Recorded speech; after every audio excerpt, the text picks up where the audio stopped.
All right, let's talk about studying smarter, not just harder. We're about to break down a whole system for it. Think of this as your playbook for turning those long, frustrating study sessions into something that actually works. You know the feeling, right?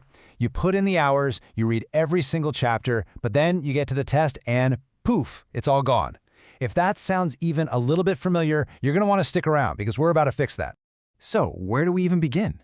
Well, our first section is all about setting the stage for success. Because, get this, effective learning doesn't start when you open a book. It starts way before that, with your mindset. That's right. The number one thing isn't some fancy note-taking trick. It's just about being fully there.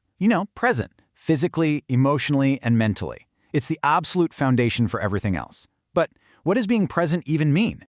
Okay, so it really boils down to three things. Physical presence is just listening to your body. Are you tired? Are you hungry? Emotional presence is about noticing if you're stressed, but not letting it derail you.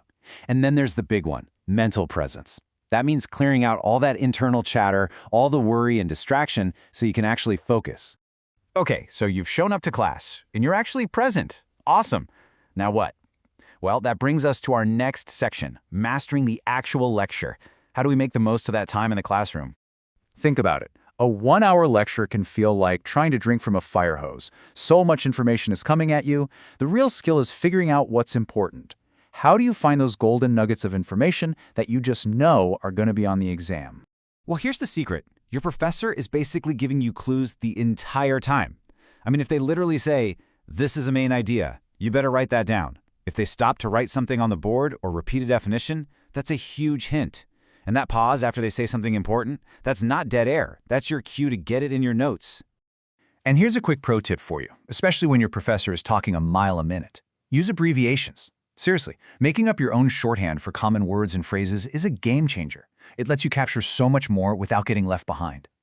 So you've taken some incredible notes. You're feeling good? But, the work is not done yet. Not even close. Next up, we have to talk about the art of retention. Making sure all that stuff actually sticks in your brain. Just picture it for a second. You walk out of class feeling super smart. You check your phone, you think about lunch. What do you think is happening to all that information you just took down?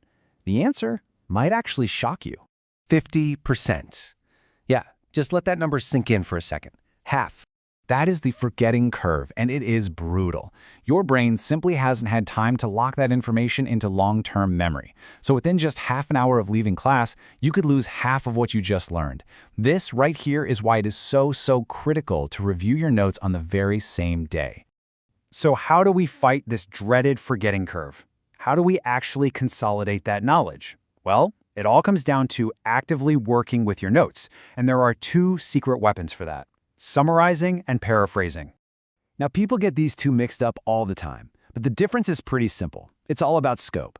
A summary gives you the 30,000-foot view of the whole chapter. A paraphrase zooms way in on just one tricky paragraph or idea. Both are crucial, though, because they force you to translate the material into your own words. That's the magic. And to write a really good summary, you got to follow a few rules. You have to include all the big ideas, but you can't add any new ones. And definitely no personal opinions. Your job is to faithfully report the author's point of view, just using your own language. Sticking to these 5 rules makes your summary a seriously powerful study tool.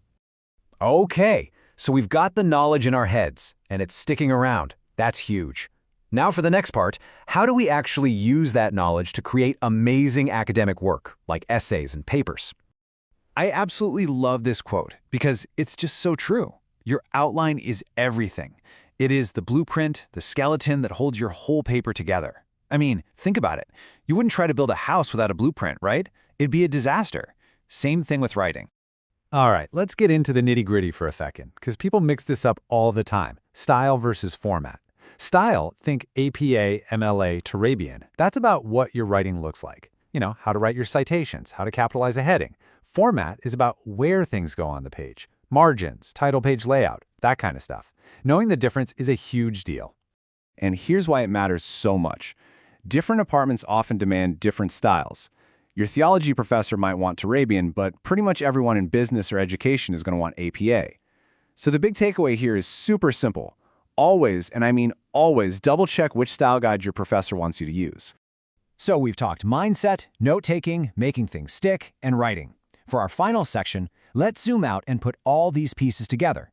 How does this become a complete, powerful system for success?